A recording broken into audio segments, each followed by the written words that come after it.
What is up, my friends? Welcome to Flippin' Bats, where it was an incredible weekend of baseball. I was down in San Diego for Padres Dodgers, which again is the best rivalry in the game of baseball, hands down, because the two teams hate each other. But I was down there for that. I'll talk through the weekend and the game that I saw and just the crazy experience that it was down there. The Baltimore Orioles, as well, have given an extension to catcher Samuel Basallo, which you might ask, well, why are you talking about that? Well, that's because the question becomes, what does that mean for Adley Rutschman? The natural question that follows an extension for a young catcher is, what does that mean for your current catcher? And then a Bob Nightingale report comes out that says Adley will be the biggest position player on the trading block. So we're going to talk all about that and what the Orioles should do if I think they will trade him. We're going to talk about power rankings. It's Monday, top 10 new and improved power rankings. And Shohei Ohtani's pitching has not gone well so far this year. If you look at the statistics, do I think he should just be a hitter? He's a top hitter in the game of baseball. He's an MVP just being a hitter. Do I think it's time to make that move? We'll talk about that a little bit later as well. But fun weekend. I did. I went down to San Diego with Elizabeth, my fiance, to have a little fun weekend down there. She had never experienced Petco Park, which I've continually said is either the best or like the second best stadium in the game of baseball. After being there, the experience, I really think if you haven't been to Petco Park, it is truly the best fan experience being at that ballpark that you possibly could possibly get. It's incredible. So we drove down there and made a whole weekend out of it. Ended up going snorkeling with some sharks, and it was honestly an incredible weekend. If there was any negative, it's that my car was wrecked by the valet.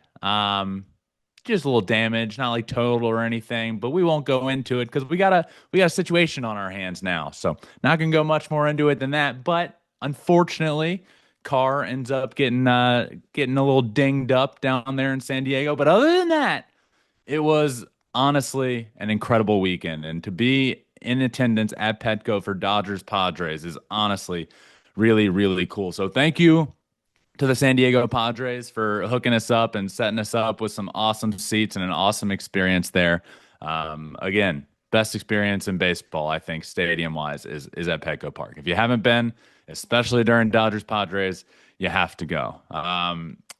Also, it's the 9 week or the 9 year reunion of, I saw this, a friend sent it to me a couple days ago, 9 year reunion of me being named Florida State League Player of the Week. And the reason I mention it is because because of the way I talk about myself in my professional career and the way it is talked about, I feel like everybody thinks, well, that was just is a terrible baseball player. You know what?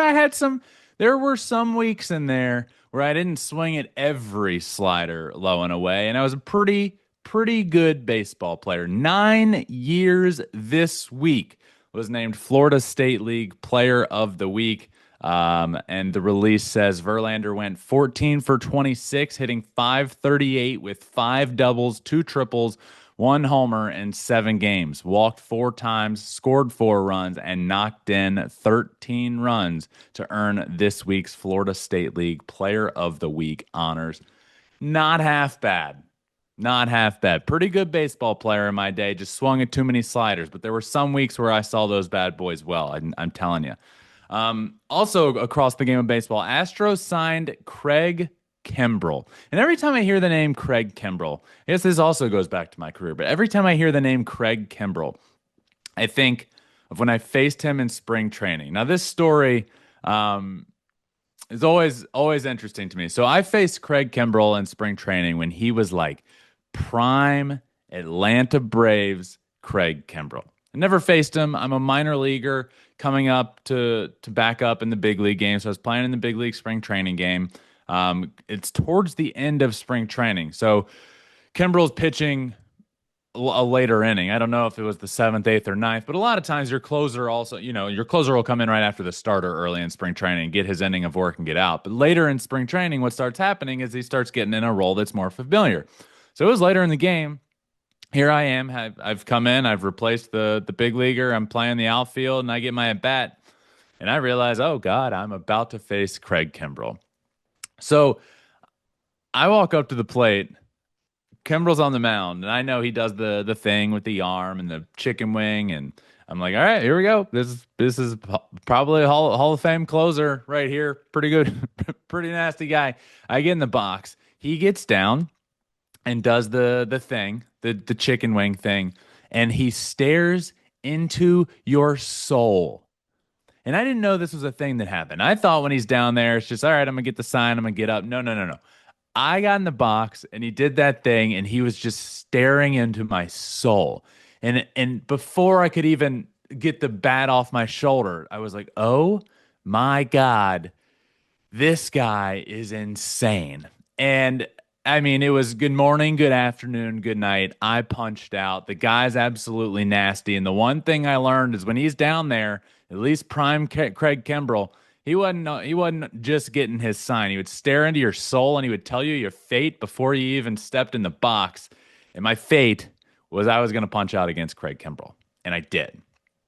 Now he signs with the Houston Astros. Obviously, not the same pitcher he was years ago. He's been a very different pitcher for the past 5 years. But we'll see what ends up happening there. But every time I hear of Craig Kimbrell, I think of that story. Um, Padres Dodgers. I told you I was down there at Petco Park for the weekend, and truly an incredible weekend. But this series meant a ton for the playoff picture around the game of baseball. So they've been back and forth for a couple of weeks at this point. The Padres eventually caught the Dodgers, passed the Dodgers, and became the first place team in the NL West this for the first time other than the Dodgers this late in the season for the first time in many years. Well, then they go and face them in Los Angeles, and the Dodgers sweep them, and then the Padres fall back, and it's like, okay, what's going to happen now? Well, they end up playing again this past weekend with the Padres a couple games behind, with 1 game behind. They end up winning 2 out of 3 games, and there's now a tie atop the NL West. Just a really fun series. One they had Yu Darvish, Nestor Cortez, and Nick Pivetta going on the mound for them in the series. I was going to the Saturday game, and of course, this is no discredit to Nestor Cortez, but I thought to myself, of course, I'm going to the game that Nestor is pitching, and you is nasty. You got Pivetta's nasty, but there's a chance this game does not go super well for the Padres. And then on the other side of things, Tyler Glasnow was throwing for the Dodgers. So I was like, all right, this is quite the matchup. And then, you know what? Nestor ended up dominating. Yu Darvish dominated on Friday, 1 hit, 1 run. Nestor Cortez ended up dominating on Saturday. 1 hit himself, had a no-hitter through over half the game into the 6th inning. I think the 6th inning is when they got their first hit.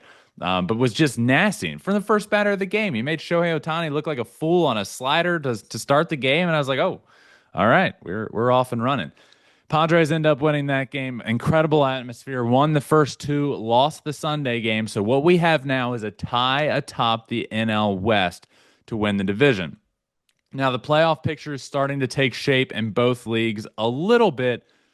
A big thing up for grabs is the seeding. There's whoever wins the National League West between the Padres and Dodgers is probably going to be the 2 seed, with the Brewers being the 1 seed. And there's a chance whoever doesn't win, it becomes the 6th seed. You know, we're not just talking like, okay, they win the division. If you don't win, you're going to be the top wild card. There's a chance, okay, if you're not the 2 seed, you could either be the 4, 5, or 6, and all of those are up for grabs to a degree. But I could see it being in the 4 or 5 range, potentially the 6th seed, and then you're having to play a full another round before you would if you win the division. So this fight in the NL West is not just a fun NL West Padres Dodgers rivalry matchup at the top of the division. It means a lot for the playoff implications and the seeding. And these two teams, it makes baseball better because they don't like each other. They hate each other. These teams, look, when Mason Miller got traded over, one of the first things somebody in the clubhouse said is, we don't like those guys. We do not like the Dodgers. And he said that publicly. It's true.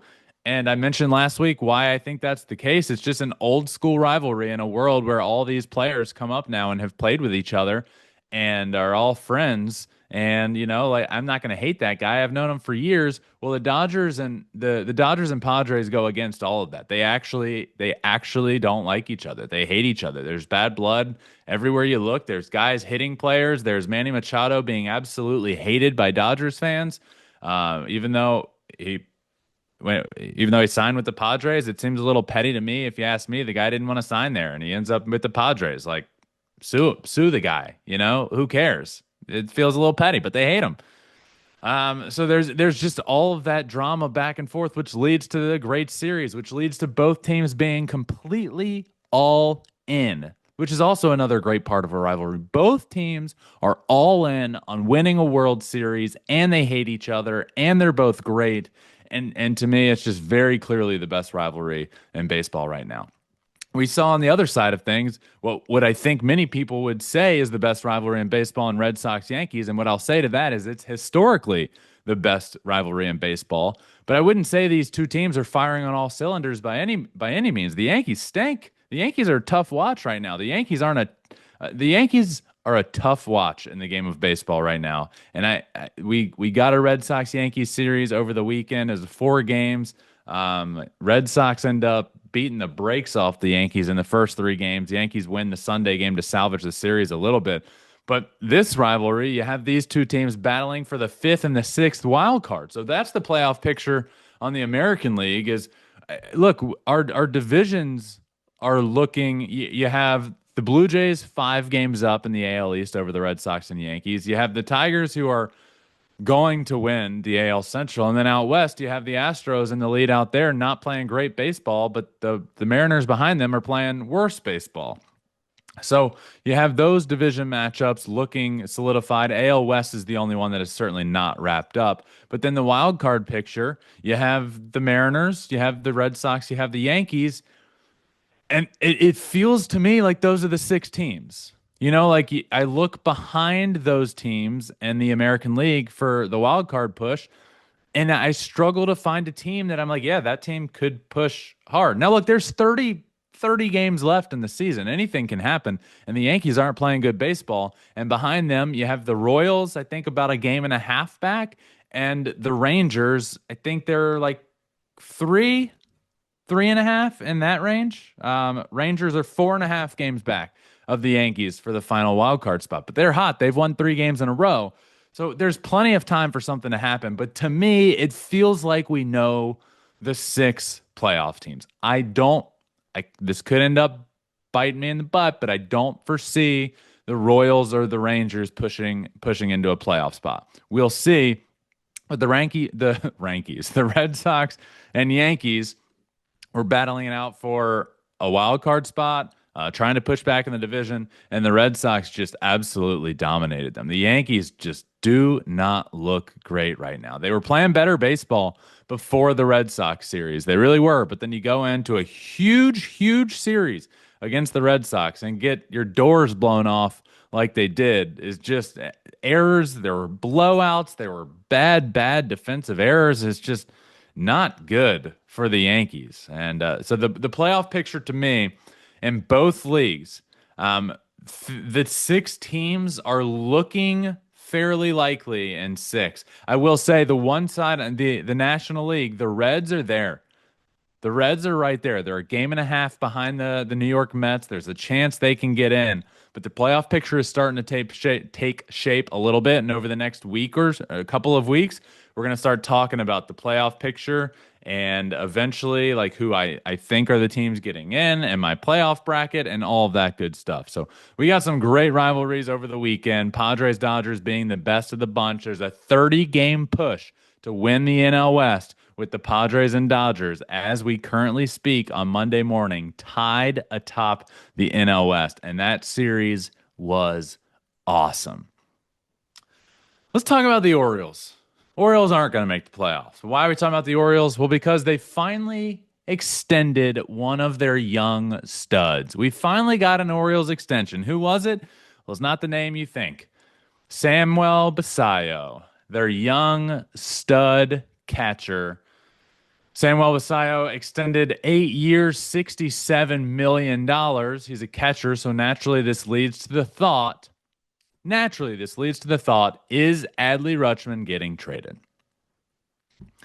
And then you have an article come out written by Bob Nightingale that says there will be no bigger position player on the trade block this winter than Orioles catcher Adley Rutschman. Look for him to be wearing another uniform come spring training. Here's my thoughts. Make no mistake about it. The Orioles extending Samuel Basallo because it was a team-friendly, low-risk, high upside deal for the number 8 prospect in baseball does not mean that Adley Rutschman is gone and out the door. These two things are not correlated. Adley Rutschman is a stud. This is an extension for Basallo's bat. This is an extension because you had the ability to extend the number 8 prospect in the game of baseball. He has high upside. He might end up at first base. Who knows? Surely you hope he continues to develop behind the plate. But we are talking about Adley Rutschman and Samuel Basallo being in two different stratospheres when it comes to being a defensive catcher behind the plate. So to me, I see this as an encouraging sign for the Orioles and Mike Elias and company and Rubenstein to actually open up the wallets and say, you know what, we have this young guy, let's get an extension done. And they did. And I think it's a very team-friendly deal. Good for Basallo getting his extension as well. 8 years, $67 million. But make no mistake, this does not mean Adley Rutschman is out the door, nor do I think this should mean Adley Rutschman is out the door. Adley is a stud. Unfortunately, with the underperformance, I think is a direct correlation of a couple injuries he's been dealing with over the last couple of years. Before this most recent injury, he was actually hitting over 300, and he looked good at the plate. I think Adley has been hurt, and I think that's a reason for his offensive struggles. I think Adley Rutschman's a stud. I think he's a franchise cornerstone. I think the Orioles think that about Adley Rutschman, and I don't think this means that he is out the door. This is an extension for a young prospect in your organization. Let me make one thing clear. He was around for the next 6 years anyway. This wasn't like, oh, wow, they just got this guy in-house that they want to catch. No, Basallo was under control for 6 years. This is an extension and paying him more money.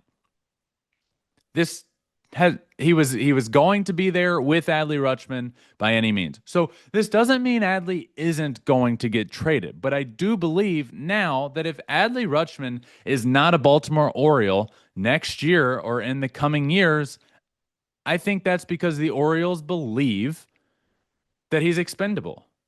I think they believe that his underperformance isn't a fluke. It's not injury related. He's not going to become the player that they originally drafted and he was when he first came up. I don't believe that. I don't think that's the case. I do believe he's that player. I do believe he's a franchise cornerstone. I think the Orioles believe that. But my point here is if you see the Orioles have extended Basallo, their number 8 prospect in baseball, and he's a catcher, it does not mean that Adley Rutschman is out the door, nor do I think it should be. So make no mistake, just because they extend this young catcher doesn't mean Adley is out the door. I don't think it should mean that either. I know there's reports out there. I think you keep Adley. I think Basallo, I think he projects as a first baseman at some point, is my belief. A lot of things can happen, but that's my point. Let's not all just assume that Adley is out the door there in Baltimore. It's Monday. We're going to talk power rankings. A lot happened around the game of baseball over the weekend. We got some big top of the division rivalry matches. We got some underperformance, some teams. We have a lot of movement here going on in this week's power rankings. So let's talk about it. And we're going to start at number 10 with a team in the New York Yankees that this was tough for me to put them here. And I really went through, and if the Yankees lost the game Sunday, they'd be out of these power rankings. But they did win. They salvaged the game Sunday. They were playing better baseball before this weekend series against the Red Sox. They have won 6 of their last 10, with this series being a big bummer for them. But they were playing better baseball.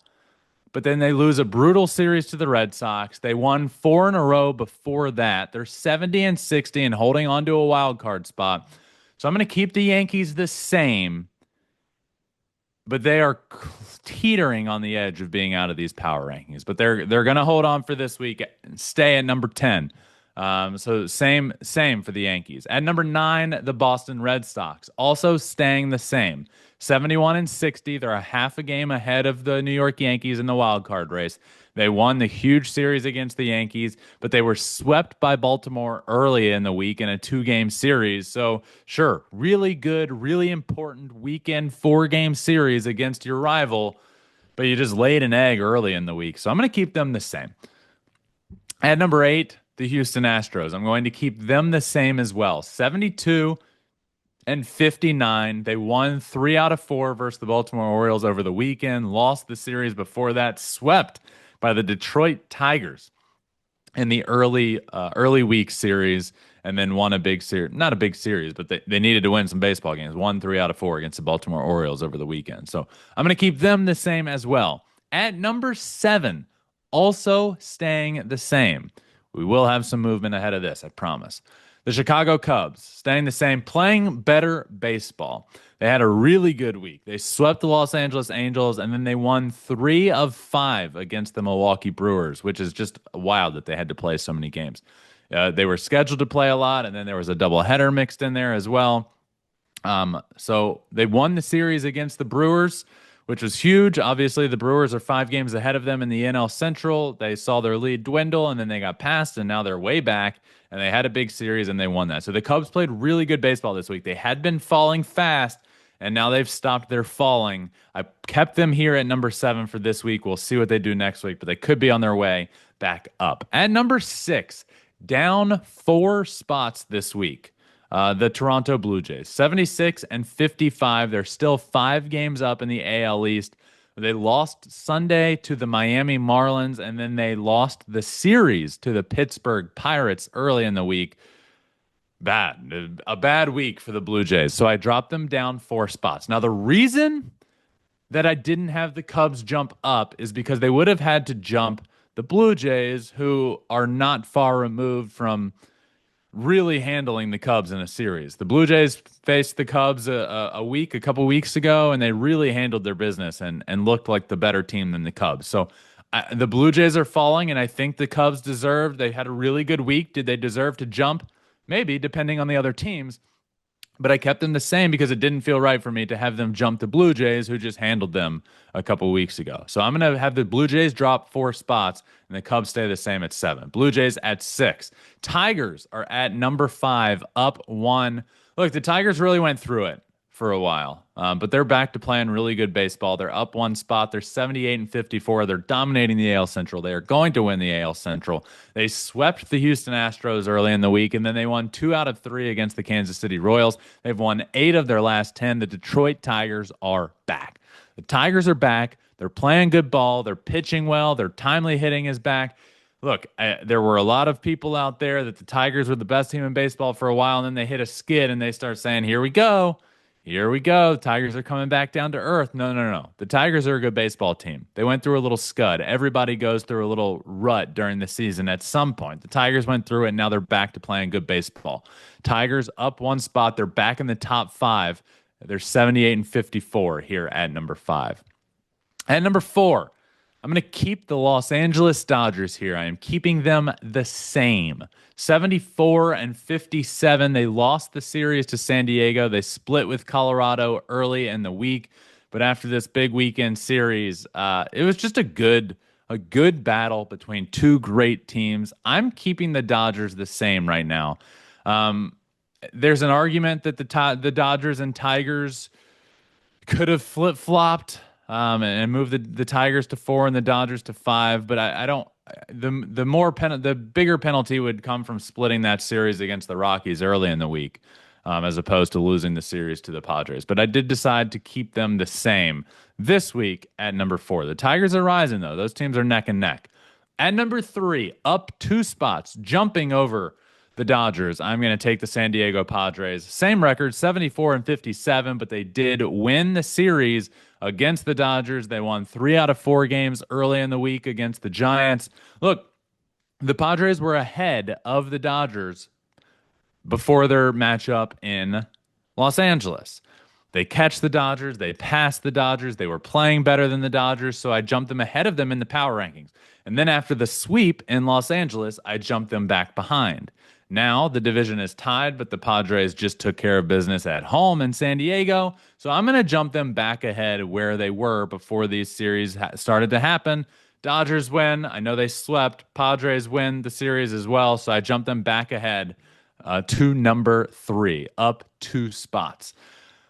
Up 1 spot to number 2. I'm going to go with the Philadelphia Phillies, 76 and 54. They swept the Seattle Mariners early in the week. Then they beat the Washington Nationals. Really good week for the Phillies. Really bad news for the Phillies is something that I talked about last week about Zach Wheeler and his injury and the blood clot, and said that I am no doctor, but if I had to give an opinion, which nobody wants, do not ever take medical advice or opinions from me.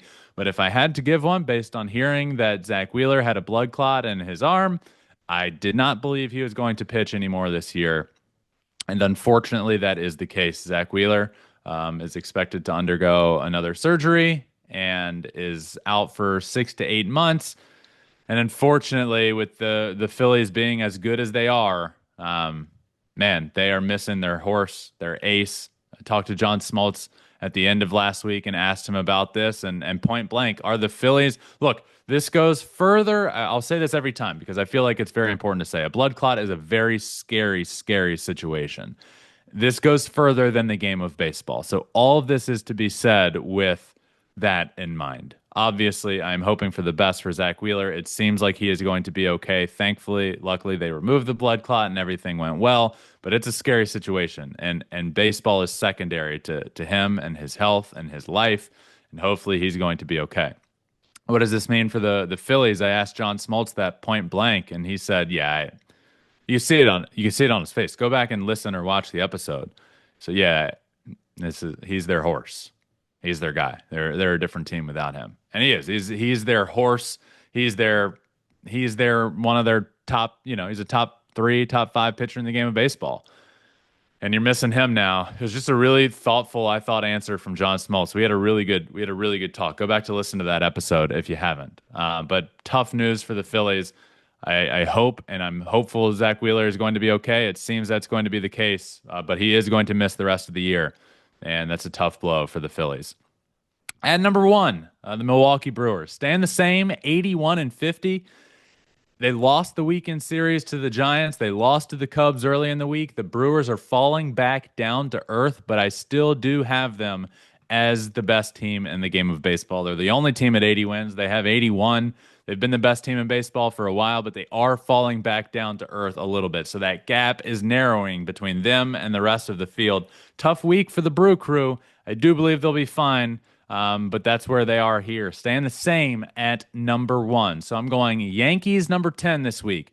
Red Sox, Astros, Cubs, Blue Jays at number 6. And the top 5, I'm going at 5, the Tigers, Dodgers, Padres, Phillies, and the Brewers. Wrap up this week's top 10.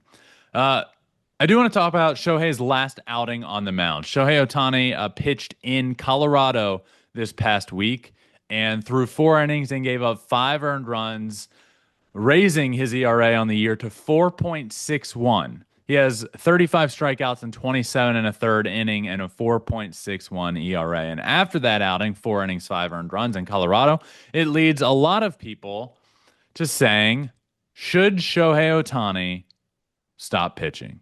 What's he doing? He's got a 4.6 ERA. Why is he pitching? He's getting lit up in Colorado. And if anybody ever says that, and you hear somebody directly say that, that's not on social media, because social media is a dark hole. If somebody tells you that in person, you tell them that they're an idiot. Shohei Ohtani is a stud of a pitcher. His stuff is nasty. He's throwing 100 miles an hour. His stuff is there. I will reiterate once again, To everyone that doesn't understand this, Shohei Ohtani is rehabbing on a big league mound in big league games. He is not built up. He has not finished his rehab. He is not where he wants to be on the mound, yet he's still out there throwing 100 with nasty stuff. The Dodgers need him pitching on the mound. They have pitching injuries they're dealing with. Offensively, we know what he is. Anything you get from him on the mound is absolute gravy to this team. He doesn't take up an extra pitching spot, a pitching roster spot on this roster. Everything you get from him on the mound is gravy. I haven't watched him this year and thought, man, he is just not the same pitcher. He gives up 5 earned runs in Colorado in 4 innings. Nobody pitches well in Colorado. That is not a place you go and expect a pitcher to dominate on the mound. Nobody pitches well in Colorado. He goes in, he has a bad outing. His ERA raises to 4.61 because he doesn't have a lot of innings on the year. He's got 27 innings. He had 23 innings on the year coming into that start. If he went 5 scoreless innings, his ERA would be in the mid threes, and everybody would be saying, oh, yeah, Shohei's going to be dominant. Imagine him starting a game in the postseason, and maybe he can throw 5 or 6 innings by then. But because he has a bad start while he's rehabbing and trying to work on things and trying to get back and pitching at altitude at a place that nobody likes to pitch, all of a sudden the conversation comes back of should he stop and just hit? Spare me. Give me a break. That's ridiculous. I think it is a narrow-sighted, dumb argument to make. And if anyone listening thinks that, I'm not saying you're dumb. I'm saying just think about it. I get it. Shohei's a top hitter in the game of baseball. He's an MVP without being a pitcher. I get the argument more so like, hey, let's see this guy be a closer. Put him in the 9th inning. Let's see that. I get that. But to say he should stop pitching when this is the greatest talent we've ever seen because he's a pitcher, because he goes out there and throws 100 miles an hour and has nasty stuff, he's not a 4.6 ERA pitcher. He has a 4.6 ERA right now because he's rehabbing and he's only thrown 27 and a third innings. This stuff is there. He's struck out 35 guys in those 27 and a third innings. He's had a couple bad outings. Of course he has. Why are we even looking at his ERA? Watch the games. Look at his stuff. It's there. He's nasty. He is going to be a force for the Los Angeles Dodgers in the playoffs. So if you're for 1 second looking at his ERA and saying, it's time, stop pitching, dude. You're not watching his starts. You don't know Shohei. The guy's a stud pitcher. He's proven that he's still able to pitch at a high level this year while rehabbing. He might not even be in big league games yet if he was a normal player, right? If he's anybody else that's just a pitcher, he's going through his up downs. He's throwing his live BPs. And then he's probably around the point now where he's going out on a rehab assignment and working up to 4, 5, 6 innings and then coming back. Well, we've seen him do that on a big league mound at the big league level. And I think we're just glossing over that fact. If you're for 1 second pointing at his ERA, that's a little narrow-minded in my opinion. The guy's rehabbing while hitting. He just hit his 45th home run of the season in the rivalry matchup between the Padres over the weekend on Sunday. 45th home run of the season. He's going to eclipse the 50 mark once again while he's rehabbing on the mound. So pump the brakes a little if you're saying maybe he should just hit. Absolutely not. It's incredible what he's doing. He's going to continue doing it for as long as he wants to do it. Remember, there's not a single person on the planet that can make him stop pitching besides himself and maybe his wife. It's not Dave Roberts. It's not the Dodgers front office. It's him. He's the one that makes that decision. And he's earned the right to make that decision. And the thing to me when you're coming back from a second Tommy John is the stuff still there? And that unequivocally is yes. 100 miles an hour, nasty off-speed stuff. He's working his way back. Shohei's fine, and he should keep pitching. And I think he should keep being a starting pitcher. It's incredible to watch. Stop looking at the ERA. That's my only point. Lastly, it is Monday. This episode will come out Monday evening. So I'm going to give you a FanDuel pick for Tuesday to give everybody enough time. And we're going to talk Dinger Tuesday. Remember, Flippin' Bats is presented by FanDuel. Bet baseball with us all season long on America's #1 sports book. And on Tuesdays on FanDuel, it is Dinger Tuesday, which means you get a 50% profit boost on any player of your choice to hit a home run. So say he's plus 100, which is not going to be the case. It's going to be much more than that. Say he's plus 200 to hit a homer. Well, you pick this player on Dinger Tuesday, and he immediately becomes plus 300 to hit a homer. And those odds even are going to be better. So our pick this week is going to be Nick Castellanos of the Philadelphia Phillies. He's facing Sean Manaea of the Mets. And he's 5 for 15 with 3 homers against Sean Manaea. I love those odds. I love those chances. I love a 50% profit boost. And this week, this Tuesday on FanDuel Sportsbook for Dinger Tuesday, we are going to take Nick Castellanos as our pick. Fun weekend. Got back Sunday night from San Diego. Really fun trip down there. Really fun long weekend. And just a great series. Some great baseball around the league. A lot's coming out here over the next. You've probably already seen rumblings. I will soon be talking about the new MLB media rights that you're hearing a good bit about. Once things are officially finalized and buttoned up, I will talk more about the rights for Major League Baseball and what that means. But if you've been seeing things out there, yes, ESPN that. They mutually parted ways in their original agreement, but ESPN is back in the picture. Netflix is being talked about in the picture, NBC. So you've seen those names mentioned, and when it's all official and buttoned up and laid out, I am going to explain it all to you here soon. But that has been talked about over the last week a lot. Again, I know I just mentioned it, but John Smoltz joined the show as he does every single week. But last week, we talked about the Zach Wheeler situation, which was really interesting to hear from him. But he really talked about realignment and expansion and gave a very, very interesting thought on how realignment should work. It is really taken off online and on social media, his thoughts on realignment. But go back and listen to his full explanation on how we should expand, how we should realign, how there should be 2 halves in Major League Baseball, and a winner from each half gets into the playoffs, and then you'll have the wild cards. He explained it all, and it did make a lot of sense. It is wild. It's off the wall. I'm very interested in everyone's thoughts, but go watch that episode on YouTube if you haven't, and leave a comment on your thoughts on that as well. But a fun show, fun episode. Thank you all for listening or watching. Make sure you subscribe wherever you listen to your podcast, Apple, Spotify, but go watch on our YouTube channel as well. Flippin' Bats Pod is our YouTube channel. Hop in the comments, leave a comment. I love talking to you guys and hearing your thoughts on everything, and just love continuing the conversation of the episode in the comments. So subscribe, like the video, leave a comment. All that really, truly does help, and it means the world. So this Flippin' Bats community means a ton. I love you guys. 2025 is the year of Flippin' Bats, and 2025 has been an awesome year for the game of baseball. This has been incredible. I love you all. Until John Smoltz in a couple of days, remember, find your bat and flip it. Flippin' Bats is presented by FanDuel Sportsbook. Must be 21 and older and present in select states. For Kansas, in affiliation with Kansas Star Casino, or 18 and older and present in D.C. Gambling problem? Call 1-800-GAMBLER or visit rg-help.com. Call 1-888-789-7777 or visit ccpg.org/chat in Connecticut. Or visit mdgamblinghelp.org in Maryland. Hope is here. Visit gamblinghelplinema.org or call 800-327-5050 for 24/7 support in Massachusetts, or call 1-877-8-HOPE-NY or text HOPE-NY in New York.